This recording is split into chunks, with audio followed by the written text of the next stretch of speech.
Alec, Rusty, how you doing? Yes. Excellent. I don't have my e-girl hair dye going on here, with the half black, half blonde, or half white hairstyle. So I feel like I'm probably a little I'm inappropriately dressed. We can Uh, easily play some My Chemical Romance to get to set the mood if you'd like. or one of 30, Or yes, we could play a lot of songs. We could play a or lot like of one of songs. 77 other songs that were in this movie. Yeah. There wasn't any My Chemical Romance, but there was a No. lot of music in this movie. Yeah. A Yeah. lot. A All right. Well, lot let me tell you, I don't of know. music. I don't really know what the general public opinion is of this movie. I kind of kept it out of sight, out of mind. So I just really know my opinion, my brother's opinion when we watched it. And then I've seen I a guess couple of random comments, but I can't really lend that much credence to them. How it's Mm, reflected mm. of the overall so. opinion. So based on what I've read, general critical reaction is actually overall fairly positive. Mm-hmm. Mm-hmm. There's like a 77% or something on Rotten Tomatoes, I think, or 74. It's like in that ballpark, mid 70s. I will say, looking through some of the things that they called like a positive rating, there wasn't really a whole lot of positive comments made in the articles that I've read them. So Hmm. Rotten Tomatoes can be kind of suspect sometimes in how exactly what they're considering a positive review. Yeah. Um, so there's a little bit of leeway there. All right. Well, Um, who? Let's get a show of hands. Who okay. has a positive opinion of this movie? Who? Okay. I'm like right here. Mm, mm. I I'm like I find it hard to have any strong feelings about this movie. I, This movie was nothing to me. It did Wow. nothing. It did as, nothing for me as in the harsh as sense it that Wow. as harsh in the as it sense sounds, that like I kind of I'm right. I'm kind of there. yeah, there are elements of this movie that I absolutely loved, but it was offset by like two or three things that I couldn't stand. Really? Really. Well, then Really? Yeah. I'm the complete opposite end of the spectrum of you guys. Okay. Like Interesting. 100%. Do So you love just the movie? quickly, I didn't really read many reactions. When I first saw the trailer, I thought, okay, so now they're basically bringing Emma Stone in for this film to basically try and do a Joker rendition origin story of Cruella de Vil. I have no interest in this. This sounds ridiculous, stupid. It's another instance of Disney trying to capitalize on a character and make a quick buck. I have no interest in watching this movie.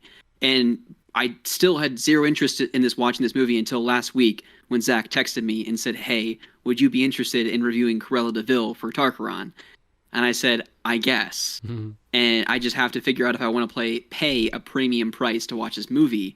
And when I saw critical response to this movie, and I did not read any reviews, I just saw scores. I went to Rotten Tomatoes. That's typically a source that I look at for just a general opinion of to gauge my interest in maybe going to see a movie that I'm kind of on the edge on.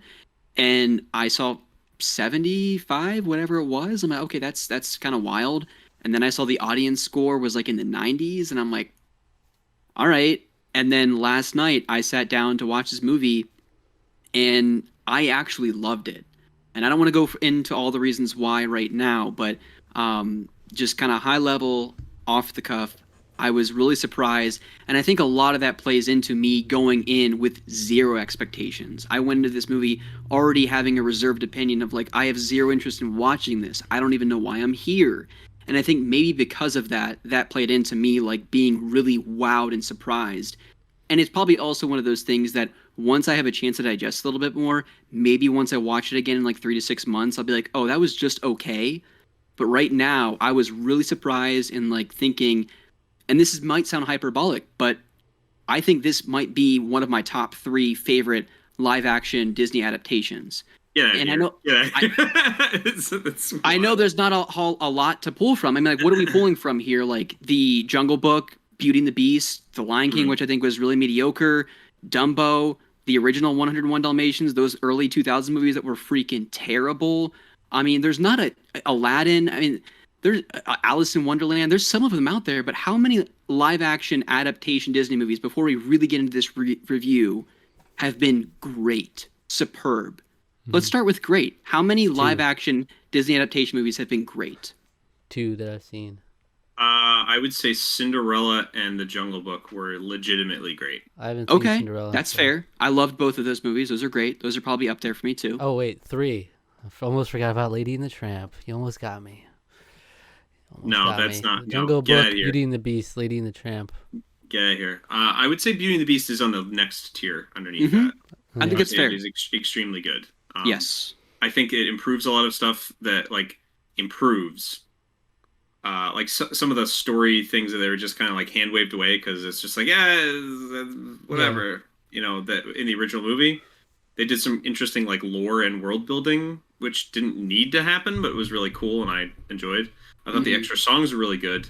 Some of the performances at Emma Watson were not amazing because Emma Watson can't sing. I mean, she can sing, but she's not up to that level. Mhm. It's like a Les Miserables film adaptation versus the Broadway production, where it's like you're watching Amateur Hour. But that was also that was also in the sense that like this is going totally off topic, but Les Miserables had a whole lot of other problems besides just the fact that the actors couldn't sing. Well, curious, Alec. I don't want to derail this too much because now I'm just Yeah. getting. We could talk about live action Disney adaptations forever. Have you seen Yeah. Pete's Dragon? Out of curiosity. No, interesting. I think my nephew actually knew somebody who was in that, Okay. like in the movie, which I think 'Cause is that- interesting. But That to I heard me that was- is up there as well. yeah, I've heard that was um, actually pretty good. Yeah. I haven't seen that. That's one that we need to add to the list of because I Mhm. don't. Zach, you haven't seen that either, have you? Mm-mm. It's super Yeah. wholesome. It's Yeah. super wholesome. Yeah. But yeah. In terms of like legitimately great, those are the only ones I would put up there. Okay. Are those are Jungle Book and Cinderella. I think I'm just trying to think of like generally the other ones. Aladdin I enjoyed for what it was worth. But yeah. I still haven't And seen again- Aladdin, so I haven't either, Zach. Yeah. Gotta get you back on here. We'll review Aladdin. I haven't seen it since I saw it in the theater, so As long as you watch Lion King before then, I'll I'll consider probably it have to back do then. that. I'll have to do that at some point. Yeah. Yeah. But yeah, no, I don't want to back down from my opinions of Cruella because I really did enjoy it quite a bit. Don't. It's I- going to make for an interesting discussion, I think. Yeah, So, I definitely want to stand by that. But I also think some of it does play, and I do want to preface it by saying before we get thick into the review, that I had zero interest in watching it to begin with. And so I think that played into me just kind of being wowed and surprised. well, so did I. I mean, I had 0. I mean, But maybe we were too negative going into it. It's possible. that is possible. I like to think that I think it's maybe because us two, Alec and I, we are worse people. So we're worse people than, What? than us. Yeah, that might have so we're something just to do with it. we're negative in general. It might be. Well, I don't like to think of myself as Mm-hmm. being that negative. You know, it's funny because. All right, I'm not going to go into that. That's way too much. It's of a funny tangent. 'cause- But anyway, no, I mean, I think I think I had kind of a oh boy, here we go, yet another stinker, going into it. Mhm. I like to think that particularly with another recent film that we just reviewed very recently that you can probably see on our channel right now that I won't say exactly what it was, I had a shockingly positive reaction to it despite the fact that I thought I was going to hate it going into it. So I like to think of myself having an open mind for movies that even I'm expecting to hate, or not enjoy. And I don't know if I would say I hate this movie, but I don't think it's even worth hating. That's kind of almost my problem with it. Well, I don't have Well, hate let in me- my heart. let me bring up another thing. So we're starting to get a little bit closer to a sense of normalcy in the world, right, post COVID.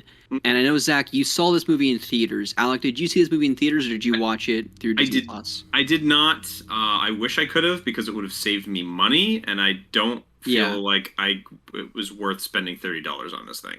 Okay, Absolutely. I'm wondering. I definitely feel like I got ripped off a little bit. Yeah, and that's totally fair. I just also wonder if there's a sense that I plays. willingly did it though, so Yeah.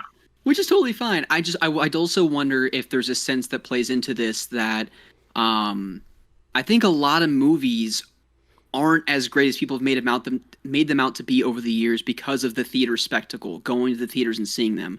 But I wonder, being away from theaters for a year and a half, going into this film, if it played any kind of a factor leaning more towards the positive or more towards the negative of whether or not you enjoyed the movie. Because when was the last time you saw a new movie? I know you guys review movies on Tarqaron that came out 5, 10, 15 years ago in The Godfather, 30, 40, whatever it was. Mm-hmm. But if there's any factor that plays into this, if this is a new film, it's fresh, it's fun, it's been how long since we've seen a new movie before? Do you think that plays any factor into it, or do you just think like you just went to this and just like, nah, I don't care when this movie came out, it wouldn't have done anything for me? Well, I mean, I saw it in theaters, and I was excited to see something in theaters. I feel like Sonic the Hedgehog might have been the last thing. Sonic the Hedgehog was the last movie I saw in movie theaters. So over a year now. And I still came out not hating it, but just being having it didn't really do anything for me. Mm-hmm. Like, I feel like I'm not better or worse for having seen it, So in that sense, I find it difficult to recommend to people. I also I'm not passionately against it, but I wouldn't recommend it to people because I feel like it didn't take too much away from it. Yeah, I think. Yeah, I have a hard time so let's get a little bit into the weeds of it. So what did, since Zach and I are more negative, I guess, what did we enjoy? Zach, what did you sort of enjoy about the movie, or what aspects of it did you come away thinking of a more positive? Because I definitely know where I stand on what I thought was great about the film. I will say, all of the Devil Wears Prada-esque stuff in this movie, phenomenal. If the movie had just been about that, the relationship between Estella and Lady, I don't remember her name. Baroness. The Baroness, played by the wonderful Emma Thompson, just chewed the scenery being evil the whole time. It was great. Yes. That would have been fantastic. Unfortunately, this movie's bogged down by the fact that it's about Cruella de Vil, and all of the other nonsense surrounding that kind of gets in the way and kind of makes the movie fall completely on its face in execution. Because that stuff, I love that stuff. Even when she makes that transition to I'm Cruella now, so she makes this transition and is being this force to be reckoned with in the fashion world now, and apparently inventing the punk movement, I guess. So changing world history. No, it's not the people that made the clothing for the Sex Pistols. No, it was Cruella made the punk fashion movement of the 70s, and it's okay. All right, I guess that's a thing now. I'll tell you what I like. I like how that dog fucking tackled that woman over the cliff. I was like, whoa, that took me off guard. I actually, the special effects on that was so bad, I thought it was funny at first, and then I was like, oh, I guess that was supposed to be a serious moment. I did think it was funny, yeah. But the way he leapt with such determination and just it's like, this is a Dalmatian. Wow. Ma'am. I was so confused, how that even happened, and how Cruella blamed herself for that. I'm like, clearly you're not to blame for that, right? That dog just was on a mission to kick this woman off a cliff. Yeah. You don't. Yeah. The dog wasn't just confused; it was chasing after you. So I have to kick this other woman off a cliff. Yeah. But then you find out why later on. The dog whistle. One of the twists of the film. Of which there's too many twists. So the fashion, that sort of dynamic between Estella being this sort of underling to the Baroness, and then her sort of kind of her opinion of her kind of devolving and sort of dissolving the sort of positive aspects that she should have had for her, and then finding out, oh, she was the woman who had the dog whistle and killed my mother. There's the twist. I don't really think that's necessarily the greatest ever thing. The script of this movie is terrible, but we'll get into that later. Positives. So she finds out that twist, then it's okay, well, I'm making this flip. I'm going to be Cruella now, and I'm going to battle the Baroness basically in the halls of high fashion by just storming on the scene at every single show that she has, and like making a big statement and everything. And that was a lot of fun. All of those parts were fun. The acting was good. I thought Emma Stone and Emma Thompson were both excellent. Ancillary cast were all just like one-dimensional memes, more or less. So I don't really care. I didn't really care about any of those individual performances, but the two sort of leads were really great. And just the costuming. Just costuming in general was spectacular. Like that, if this movie wins Oscars, it's going to be for that. Mm-hmm. Which I think it rightfully deserves. I think I was reading something that like Emma Thompson wore something like 60 something unique outfits in this movie. Astounding, absolutely astounding. Like that's just the seamstress. There's I don't remember that the seam department, the costuming department. They don't call them all seamstresses fabrics. Because some of them are men. The fabrics department on this movie must have been just insane, and it was brilliant, excellent design. That was it was a feast for the eyes. This movie looks pretty nice. I think as well. I think the style, the sort of embracing that sort of punk rock, punk fashion scene of London in the 70s was just, it worked. It made it work pretty well for this movie. And again, that this sort of dynamic of this fashion war was fun. And I thought that worked really well. But that was maybe only about 25 to 40% of the movie. And we had a whole lot of other stuff in it that I didn't like. Any thoughts about any of that? Yeah, I'm curious, Zach. I mean, I feel like, Alec and I have talked quite a bit. I've talked pretty enthusiastically at this point. I don't want to really counter any of the things that Alec has said or, piggyback on any of them before you kind of share your piece. Mm-hmm. Well, I want to talk about, there are a couple elements that stand out to me. The biggest element that I noticed so much in the movie is the music. Now, we were coming off of Shrek. We were talking about, Alex talking about Shrek is the king of licensed music, right? Like Shrek does a lot of licensed music. There's so much music in this, jam-packed. And what I noticed about the music is that it'll literally, a lot of the time the lyrics will be telling like what is happening. Because it's like, she'll be thinking of ideas and then it's like, I've got ideas. Or it'll say something like that, I'm like, a little on the nose. Too on the nose. When at the end of the movie, when they're playing freaking Sympathy for the Devil, I wanted to like break my TV.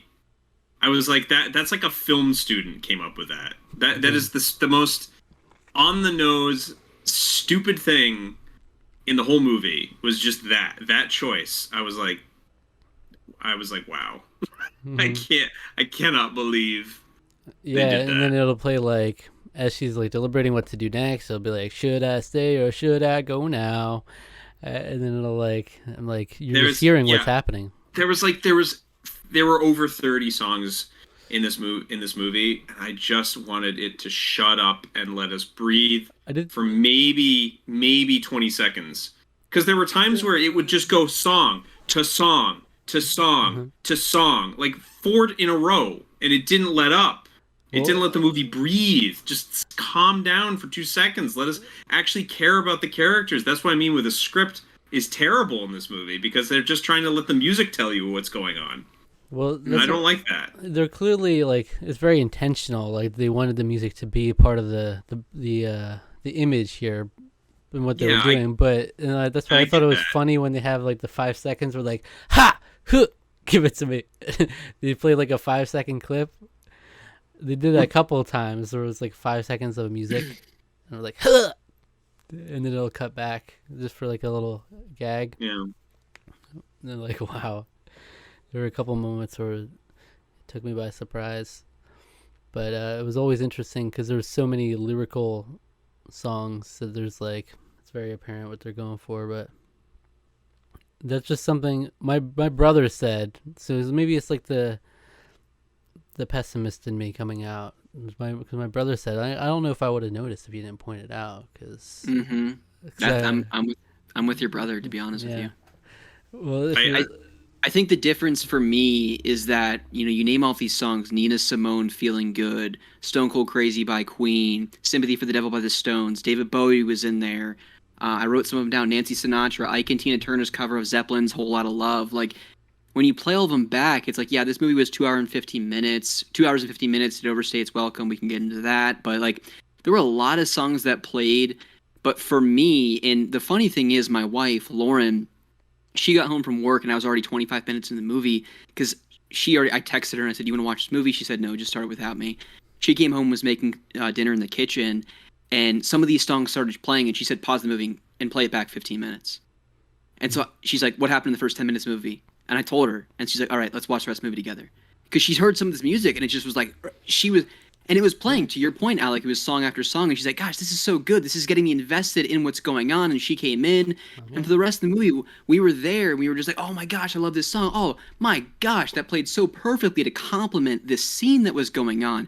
And maybe it was in place of a very mediocre script, but for me, I mean, isn't that kind of...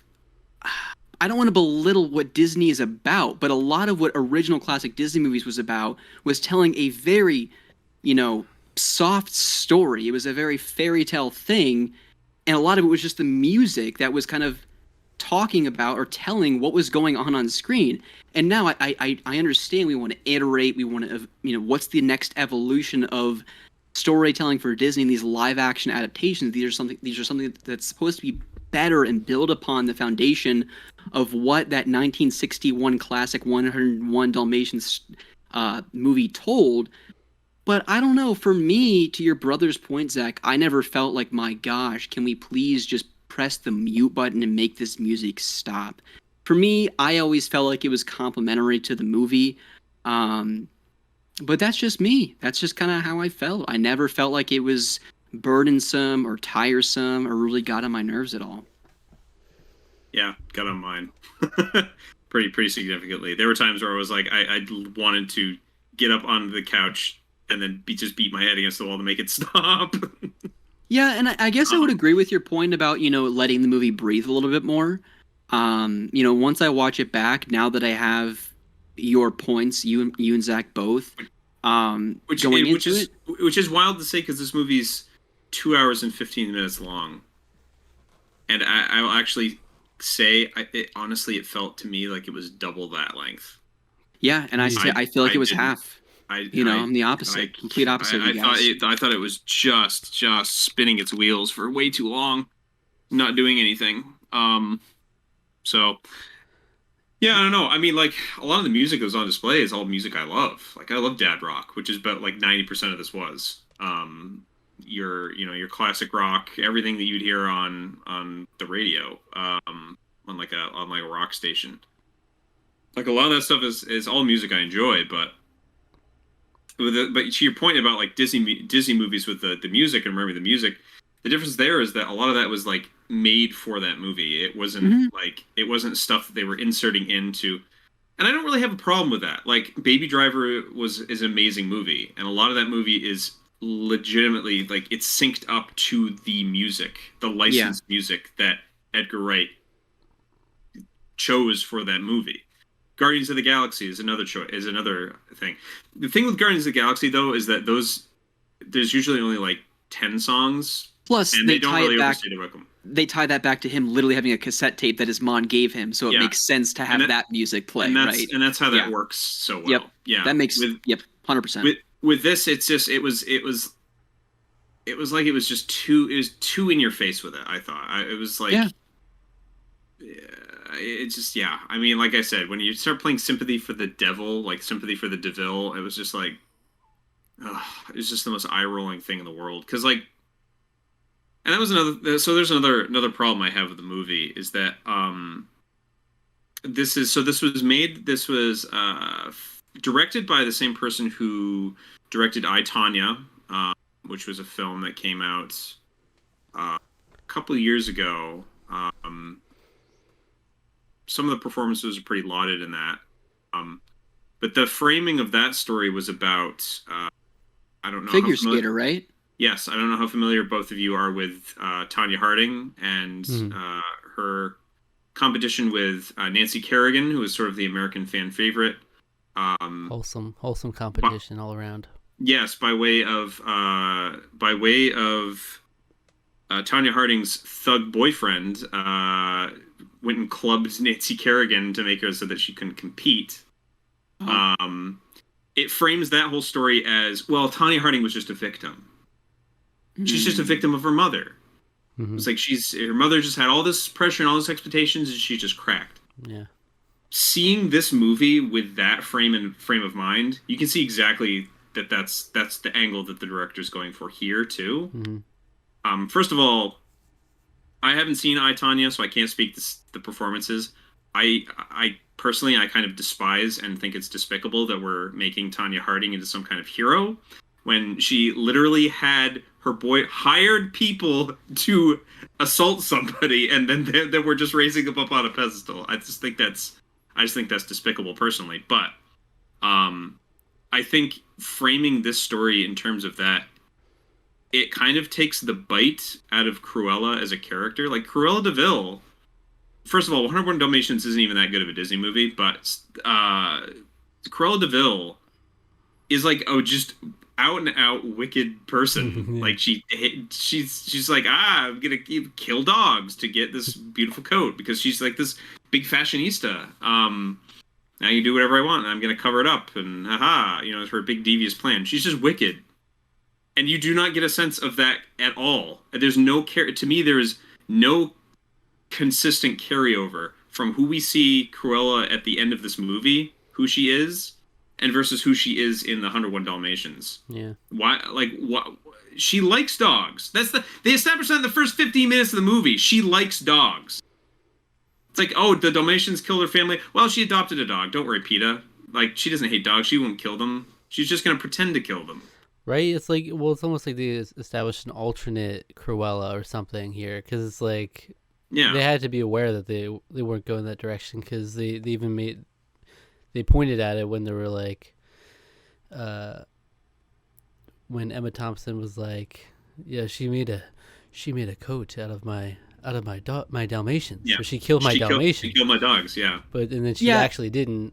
Yeah. So it was almost like poking at like, oh, actually, the Cruella you knew would have done that. Yeah, I also, because Lauren and I, when we were watching it, we were also kind of like holding our breath. Like, are they really, like, what is this movie even rated? Are they really going to skin these three dogs that they... It was PG-13. It was PG-13, but they didn't... There wasn't really that much... This is the softest PG-13 I've seen in years. Like... I still felt like it was pretty dark, but I mean... Yeah, more so thematically, but I mean, like... It's Devil Wears Prada by way of Joker and I, Tonya. So it's like two dark, heavy movies with like a light fashion competition sort of drama that's campy and fun. Maybe some of that is just sort of the problem. Maybe just that those don't meld as well together as... Because, like I said, I liked all of the fashion stuff. That stuff worked super well for me. I thought that was so much fun. Like, yeah, and I do want to check myself here. So I have no context to anything related to I, Tonya, the director, how he romanticized this person, and how that is some way a reflection of what's happened in this movie. I have no context for that. I'm not necessarily saying that. I'm just saying... I mean, I guess I am kind of saying that. But my point is more that, like, you don't necessarily need to know that. You don't necessarily need to know that I, Tonya did that, but it does give some insight into what exactly they were going for in this movie, and is that the idea that Cruella is this victim of use, neglect, abandonment. Abandonment. Her mother. She finds out her mother figure. She tried to kill her when she was just born. Or who is her biological mother, who did not care for her, was and she's not a very nice person. Just in general, she tried to commit infanticide. So I no, she's not a nice person, but she's just not unkind. She's cutthroat in the fashion world. I mean, she's willing to kill people just seemingly on a whim. Yeah. So.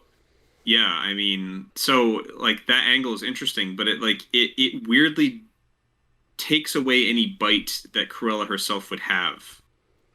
Like she doesn't feel like a character on the edge like we're shown.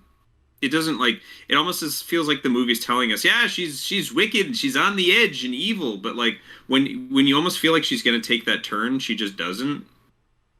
Yeah. Like when when she says the whole line that she said in the original movie where she's like, I'm something, I'm bad and I'm a little bit mad.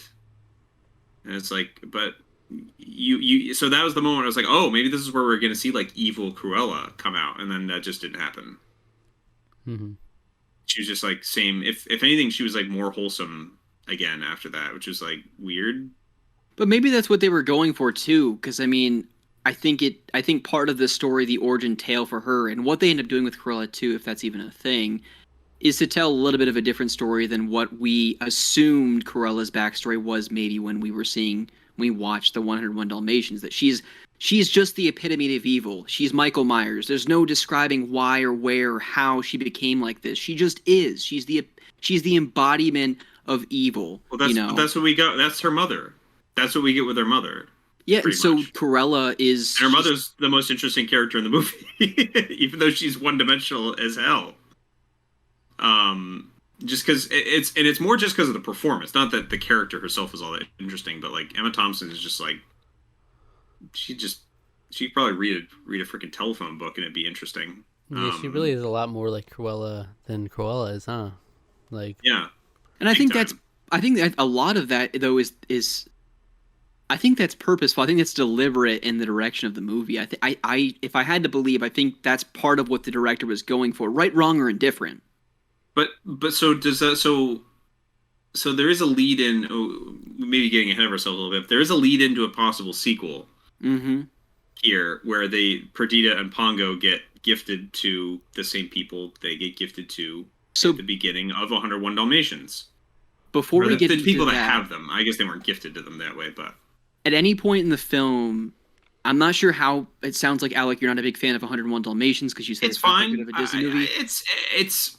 I mean, look, it was during a period of time where it's just like every Disney movie was like about anthropomorphic animals.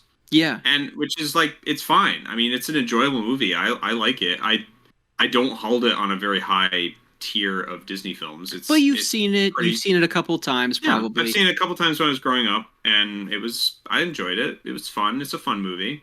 So I was just curious, though, like throughout any point in the movie, did you guys make the connection that Roger and Anita Darling were these two characters that were the original owners of Pongo and Perdita? Because the moment she said Roger as her lawyer, I'm like, Roger, he's the owner of Pongo. When are they going to make a connection, or is that just like a soft, subtle nod to it? And then when she said Anita Darling, I was like, is that just a thing, or is that like what are they playing at here?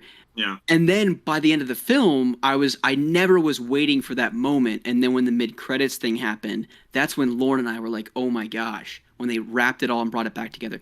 For me, that was a big moment because 101 Dalmatians is a favorite of mine and my sister's growing up. So that was a big deal for me. Mm-hmm. Yeah, I mean, I guess I will be the first to admit that I didn't remember that Anita and Roger were the names of the two owners. So I didn't really quite make that connection. I think I knew the fact that she knew Anita growing up. That was an element in the original 101 Dalmatians. I knew her being prominent. Like, I was like, okay, so I feel like that's the character that she is supposed to be. So I didn't quite make that connection. So, but again, like you, because you knew that connection, you started waiting for it. I didn't even necessarily make that link there, so I wasn't waiting for it either. So I thought it was kind of fun that they did that at the end. Mm-hmm. But I just don't really know how how's that gonna work at all. Yeah, I hadn't seen it since I was a kid, so I didn't. Small details like that didn't stand out to me at all, honestly. Yeah.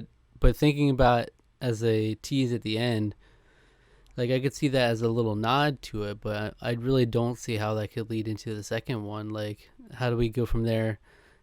Because then that's kind of pushing it down to where actually 101 Dalmatians is.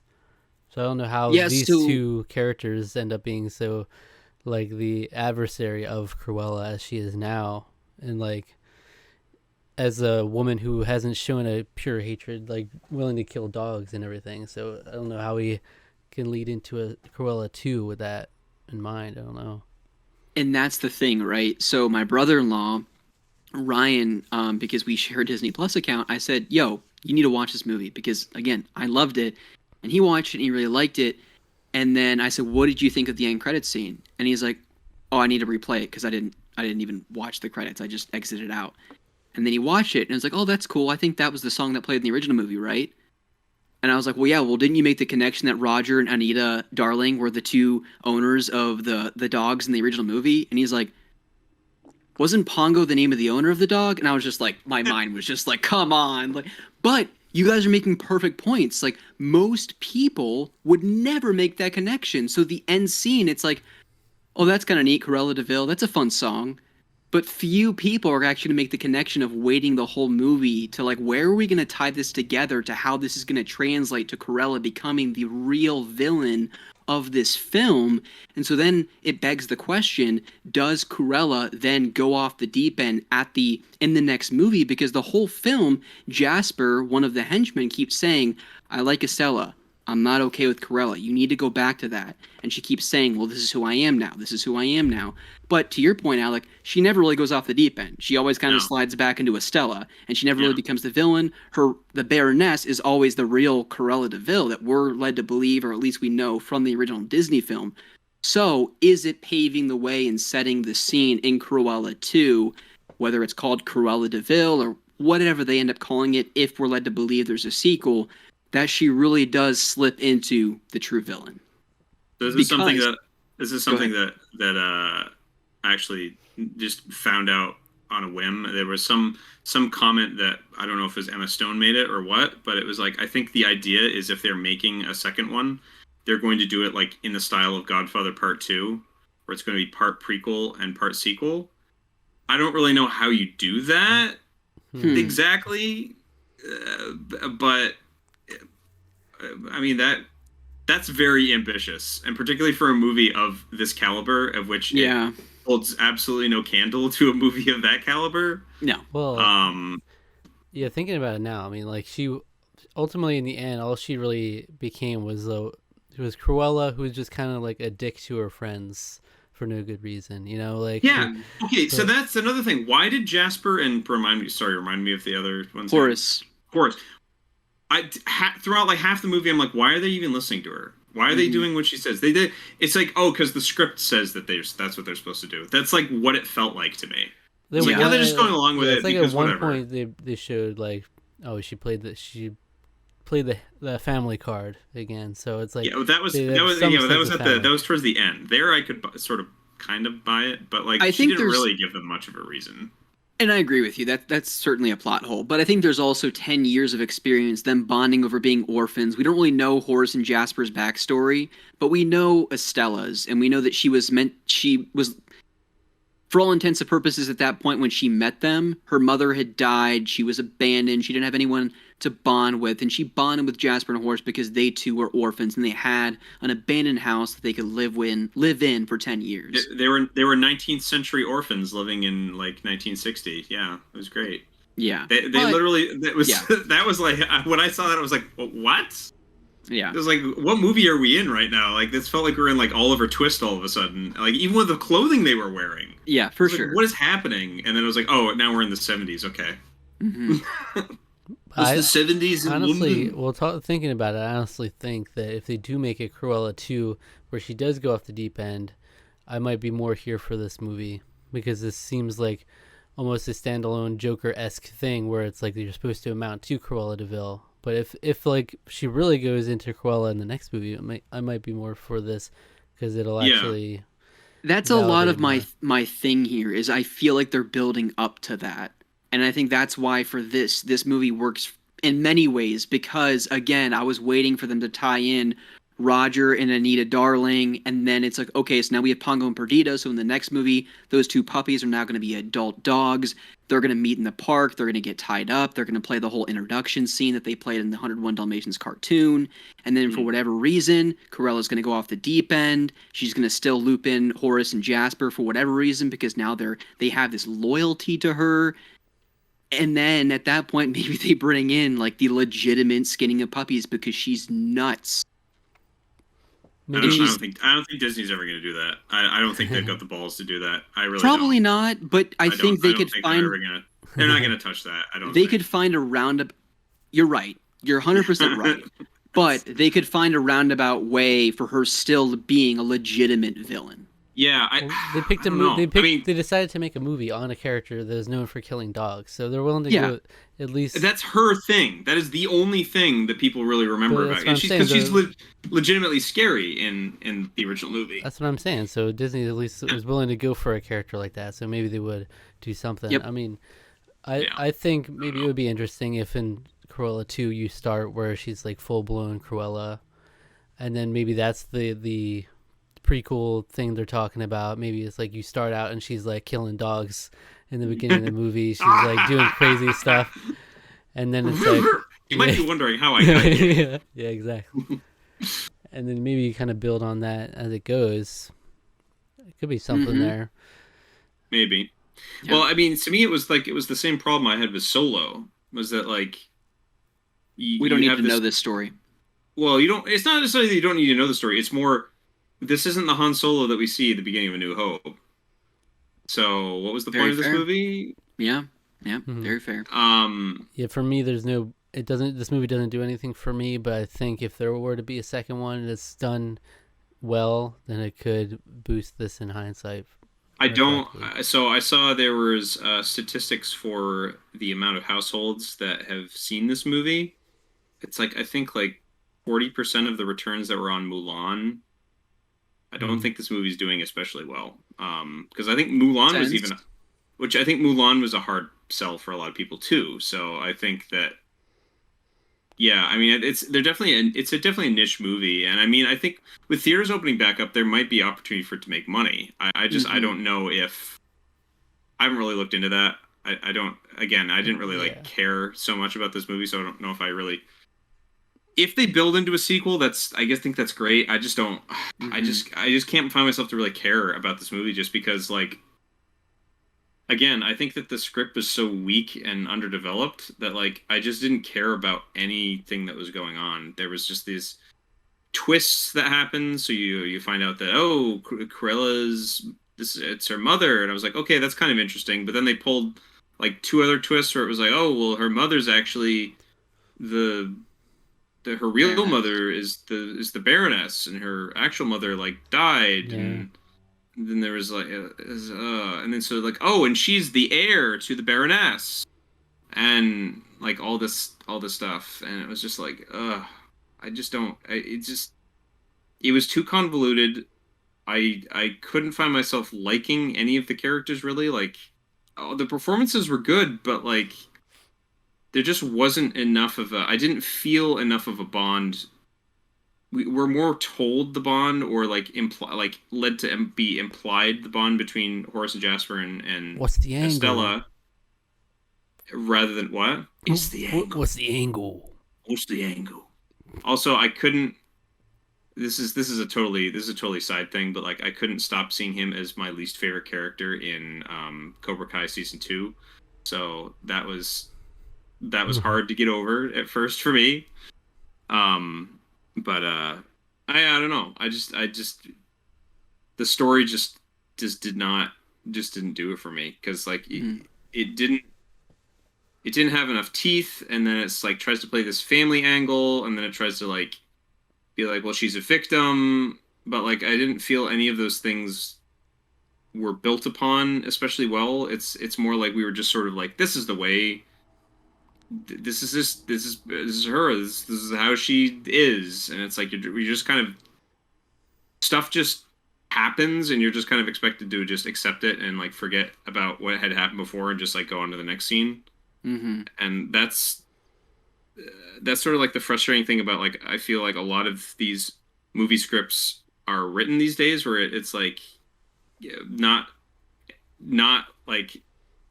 Not allowing for you to let your brain catch up to like what has just happened. It's just like, it doesn't matter, just keep going. It's like, then you start thinking about it and you're like, well, this doesn't really make sense, and you didn't really explain anything, and things are just happening. And is Cruella like an actual alternate persona. She's like almost becomes like a superhero. It's almost like a weird superhero dynamic where she's like, I'm gonna dress up as my mild mannered Estella, and when I'm going to the office, and then when I'm at night, she dons her real clothes and becomes Cruella and goes off and smashes fashion shows. So I felt like that in and of itself is a whole movie. Mm-hmm. Right there. That's the whole movie. You don't have to have any of this tragic backstory where her mother gets killed by a Dalmatian or any of that crap. Like, she could have just been an orphan. Like, her mother was poor and couldn't provide. I mean, because that was already part of it. She's an orphan. Her mother couldn't provide for fashion stuff, so she, like, dropped her off at an orphanage and just, like, left and died somewhere. I don't care. We didn't need, like, this whole, she was the caretaker and the man. Yeah, because, like, it was, yeah. I don't know. There was just too many underdeveloped ideas and for a movie that felt like it was 4.5 hours long. Yeah, I think that's perfectly fair, right? I mean, that's what makes these reviews so fun. I love that we had kind of 3 or at least 2 very differing opinions on this because it makes for fun discussion. For me, I stand by what I said. I really love this movie. As Lauren and I were talking once it wrapped, and you said it a number of times at this point, Alec, it felt to me a really good, I know that's not your language, but it's mine, a really good Tim Burton directed Devil Wears Prada with a really weird, strange, elaborate, campy at times heist involved with the movie's plot. I know it didn't work for you and Zach very much. It worked for me. Maybe there's a Cruella 2. Maybe she goes off the deep end. Maybe you both have no interest in that, but it really was, it did everything for me I wanted. And again, I had zero interest in watching this film to begin with. And I think a lot of that maybe plays into my enjoyment. I think also plays into my enjoyment that I've been watching Survivor for literally the last 16 months and I haven't watched a new movie in forever. And so I was just kind of hungry and thirsty. Ooh, pretty colors up on the screen. Yeah, oh my gosh. Ooh, Emma Stone. I've never seen her. It just was kind of refreshing to see something new and fun. And so I think for that reason and many others, it wasn't just like I haven't seen a new movie in a while and I needed something new and this did it for me. It really plays into, my childhood nostalgia for the original 101 Dalmatians. It plays into my love of Disney films in general. And I think also just not really having an affinity or appreciation for the most recent live-action Disney adaptations. I think this really kind of, for me personally, did something special. So I was very pleased with it. If they don't do anything more, that's okay. I was very happy with the mid-credits scene. I'm glad they tied things together because I would have been really frustrated if Roger and Anita Darling weren't tied in some significant way. But they did. That was a nice little touch, yeah.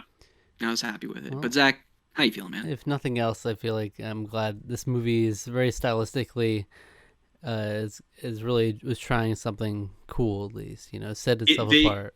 They were definitely trying. Which you can't really say about some of the other ones. Yeah. There's a style that honestly, like that was one of the most positive things I can say about the movie is that it looks good. It's a pretty movie to look at. It's just I grow very frustrated by when a story, which is like the chief thing that I'm going to a movie for, is to get involved in a really good story and really good characters.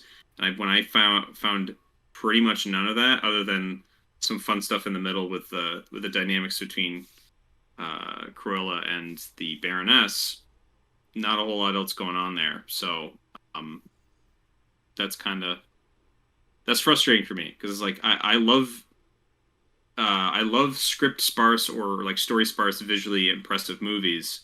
You think of something like 2001 or crap. I'm trying to think. There's a Terrence Malick film that's great, but the thing is, those are also tackling extremely heady themes. Comparing Cruella to 2001: A Space Odyssey. Come on now. Yes, I'm comparing it to a masterpiece.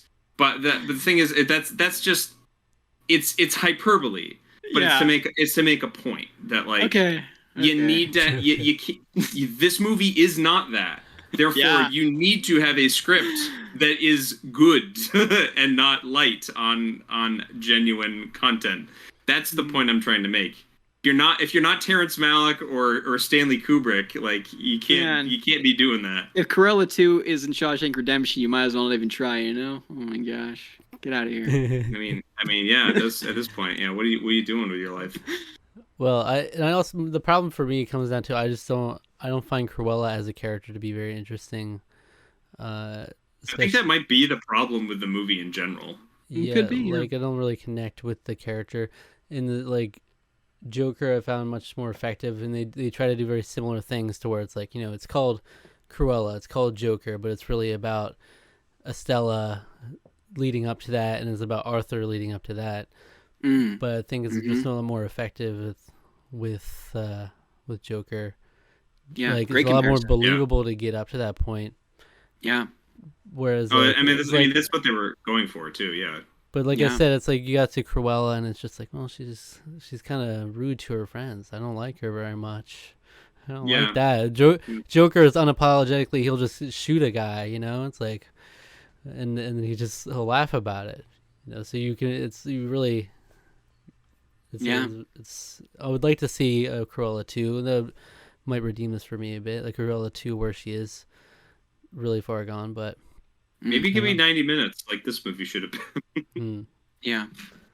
But yeah, the last thing I want to do is discourage someone from enjoying a movie to the fullest. If generally people really like the movie, and if Rusty loves the movie, then that's good. It's all the power to you. I don't get it at all, but I mean, if you like it, good. It is like I said, it is visually a treat. So I can at least appreciate that part of it. There's a long history of people not understanding the things that I love. So you know what? I'm pretty used to it. It's only you. It's only you. Final Fantasy 13 loving fan over here. Deadly Premonition loving. What up? Yeah. I love jank. Exactly. But games are a little different. From than the way movies you to me. guys are speaking, it seems generally people are more on Rusty's side, right? On this. I guess. Yeah. I mean, I don't know. I've seen people. What is it right now on Rotten Tomatoes? It's a 74% critic rating on Rotten Tomatoes. It is a 97% audience score right now. That's unbelievable to me. I do not understand that at all. That's high. Wild. That's pretty high. That's like to the point of, are they getting rid of negative reviews? Because like that to me is ridiculous. Honestly, like I would expect it to be a little. That's like how I felt coming out of Sonic the Hedgehog. I feel like that would be a little closer to. I feel like it would be a little closer to the critical score on that. That being said, Alec, what you got? What's the score out of 10? 5 out of 10. 5. Yeah. Again, the movie's not. It's not. I didn't hate it. I just didn't like it because it wasn't very good. It didn't do anything overly exceptional, and it didn't do anything that I hate the movie for. But I find 5s are almost worse than that, because it's like, I'm not going to remember much about this movie other than the fact that there was just like 35 songs that were in the movie, and Cruella wasn't really Cruella. Like, that's pretty much all I'm going to remember about it. So Rusty, what do you got for me out of 10?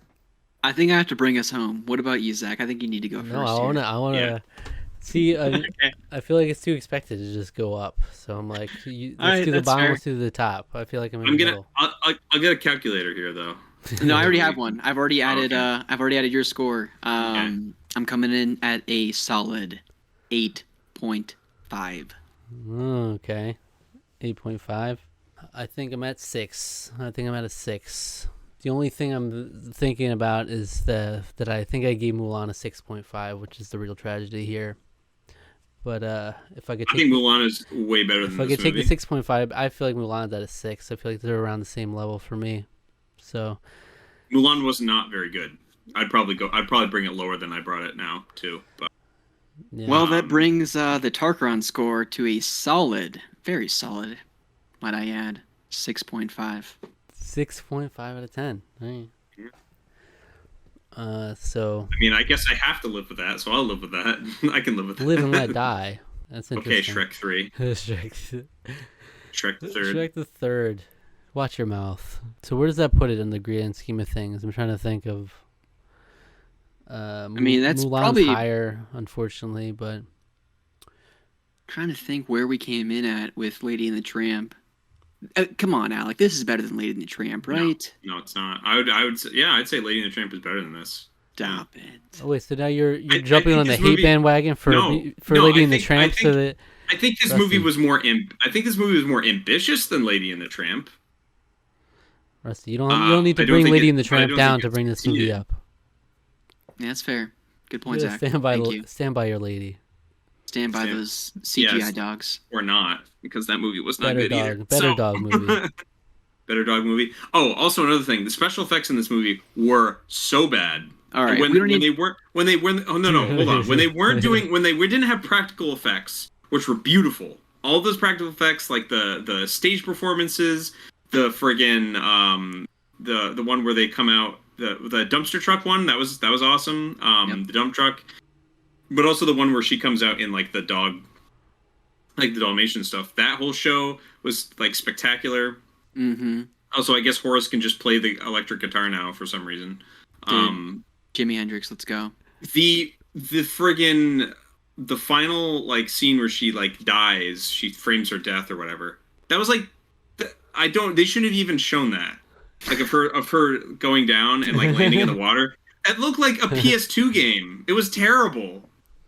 It looked so bad. I couldn't believe that they were like, yeah, we can put that in the movie. I would have been like, no, keep that out of there. You don't need to show that. All you have to do is show her like skydiving down. You don't have to show like the boat scene, which like The Incredibles water looked better than that. You know, it's like animated movie from 15 years ago, 16 years ago looked infinitely better than that did. So, yeah. Like, 6.5 Tarqaron stamp of approval, if you ask me. You know. Well, for me, the Tarqaron, at least it's the Tarqaron stamp of approval for me is 7.5 and up, right? That's like that's kind of it. Yeah. So we're not there, but maybe we'll get there. Look, Cruella 2 comes out and blows me straight up. I will have to give it a higher score. We'd have to have a serious talk about that one, I think, after that happens. Oh my god. That'd be weird. Is that Disney's new marketing like strategy? They're gonna like Cruella 2 Listen, if they're will not gonna blow skin you. dogs, they're not gonna go there. All right. All right. Our tie-in with the Japanese company Tinga. We're going to have our Cruella Tinga. So We should watch Aladdin, though. We should do that soon. You know. Well, we were agree. supposed to have a mission to go palate. through the live action Disney movies. yeah. Also, you dropped the ball. You weren't there for Mulan, so that'll be a permanent blemish. But Yep. Yeah. maybe I wonder where you would have fallen there if you would have brought it up or down. But I feel like Didn't he'd miss probably be much. between us. Yeah. Yeah. It was. I enjoy it. I enjoy the movie. I think I would still defend it because I think there was a little too much hate about that movie. It wasn't very good though. It was ambitious. It was ambitious, and I think it succeeded in places where Cruella didn't. In terms fair. of its let's talk more about what achieving Cruella the did ambition. wrong. Let's keep going. Let's go. Okay, You know. we can. I mean, I can keep going for as long as you want, man. I got can do 3 this all hours. day. I got 3 hours This- of energy in me. I can do this all day. That's a good one. That's a good movie. All right. It is a really good movie. Thanks for watching. Where can people find you, Rusty? See, you're the positive light in this video. People are gonna be like, "Let's get out of here. Let's go to where he's got going on." Yeah. You can find me over at Otaku Brothers. It's a podcast you can find on your favorite podcasting platforms. I also record a podcast called Box Office Bliss, where we talk very positively about some of the most campy, ridiculous movies, like Fast and the Furious. We're starting season 2 soon, talking about the Back to the Future films. You can also find me on Twitter at RELewis2011. That's awesome. You better have the correct takes about all 3 movies. That's all I have to say. Only the Yeah. most critical of takes, I expect. Only Mm-hmm. only the best takes. All right. So, what video would you recommend our viewers go watch after this one? Is there a? Oh, it's so hard, right? There's so many live-action Disney adaptations that I want to go send the good people to, but let's send them to Mulan, because it's probably, now that I've seen it, I need to go watch your review because I don't think I have, to be honest with you. Oh, So wait, you've seen it now? I've seen the movie. So what do you think? Mhm. Well, tell me about yeah, it. what'd Let's you talk think? about it for a half hour. Just like easy, quick impressions. I thought it was fine. It's a great action flick, a lot of fun to watch. But when it ties back to the whole Disney, Mulan's probably top 5 or 6, 7 Disney movies. Certainly top 10 Disney movie for me. So from that aspect, they pulled a lot of the music from the original film, some of the best songs from the original movie. I didn't feel like Mulan, the character herself, had to go through any actual training. I thought she was just born a natural like superhero, which I thought was ridiculous because one of the best scenes in the original Mulan movie was when everyone's sleeping and she climbs that pole and throws the arrow down and what's his face is there and they're playing the great song and she's just sitting there looking all cute and she's just like, "What's up? I'm a hot stuff." And then the whole montage plays and it's great. Yeah, none of that happened in the movie. It was just like Mulan's just a beast. She's a superhero. She's a born god. And I felt like for that and so many other reasons, it was just an okay action movie. It was not a great Mulan movie. And it's a solid 6.5 from Rusty. Right. Yeah, I think a lot of that is the wuxia sort of connections there with the with like the her being like the chosen hero sort of thing, and that was the elements of it I appreciated as somebody who has at least a passing appreciation for wuxia in terms of a genre. So I think like and that's where the whole witch thing came from. Like all that stuff was just like. It was fun. Wild. It was fun. I don't think it was great. Yeah. I would never watch that movie again. I mean, over the original, no. Never. Yeah. Never. But if I wanted to be that's a true testament to a good Disney live action remake, right? It's like, would you watch it again or not? Because it's like, would you watch the live action remake or would you just go watch like Lion King live action? You're never watching that again, right? Mm-mm. You always go watch the original. Not over the original. I think that's something we need to start implementing into these reviews is would we watch it over the original? Would you ever say yes, though? Well, I mean, maybe. Over the original is tough. I would say in general, because... Yeah, general rotation. Okay, because like Beauty and the Beast, I mean, the original is one of my favorite films ever. Like, period. True. Yeah. The live action remake, I would rewatch. I've rewatched it, and I've enjoyed it. Very much. Just like Dumbo, I would now rewatch. The Jungle Book, I would rewatch. So yeah, same. We need to talk about. We need to have a talk about Dumbo. We do. I think you're the only one that's seen it out of the three of us. So cursed. I saw it. It's so cursed. Wait, did you see it? I saw it in theaters. Oh, you saw it in theaters too. Okay, so I'm the only one that dodged a bullet here. You loved it, right? This is good. This is fun. This is a fun talk about Cruella. That movie is so cursed. I love that. It's awesome. It was fine. This has been fun, guys. I really enjoyed this. Dude, we were like blown. It was crazy at the end of that movie. Are we still recording? Remember. We are. Yeah. All right. So check us out. Go watch the Mulan review, I guess. Yeah. That's the one. Subscribe to the channel, subscribe to our podcast feed, like the video, leave a comment, hit the notification bell, follow us on Twitter, follow us on Instagram, like us on Facebook, Tarqaron TWO. Yeah. Well, you just want to give the viewers and the listeners just something a little extra, Yeah.